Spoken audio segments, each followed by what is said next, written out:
The first thing I want to talk about is fear. So, fear is an emotion that we all feel and it is perfectly normal.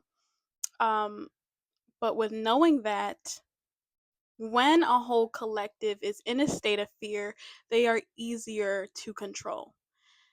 Because when you are afraid and you kind of freeze and you kind of don't move and you give away your power and forget that you are not powerless and forget that you have options.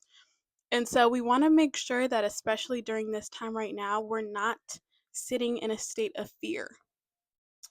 Now, don't get me wrong, I'm not trying to, not toxic positivity. Let's forget everything that's happening. Absolutely not. Right? This is real and it is a little frightening when we think about our future and what's happening. And that's okay to be frightened as long as we are not giving into this fear, this fear mongering, that's because that is again another way that we can be controlled.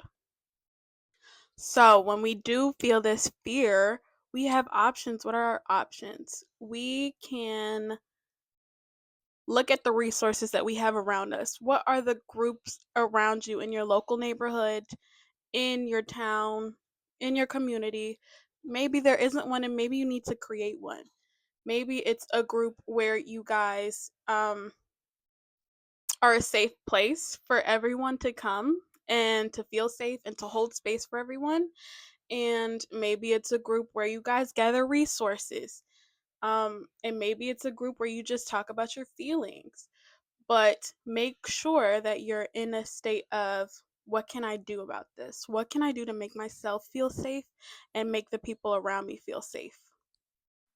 Because again, if you're lost in that fear, you're going to feel frozen and everything is just going to feel like doomsday. You're going to be like, there's nothing I can do. I have no power. I'm powerless in this situation.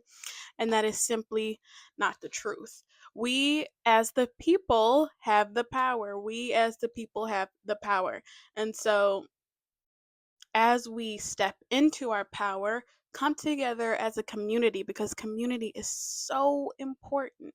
As we come together as community and just hold space for each other, that's how we're going to get through this. And so that's why I feel like a page like this, where we can come together, a club like this, a community like this, is going to be super important. So definitely follow for more. And I want to know what you guys are doing to stay out of the fear mindset and stay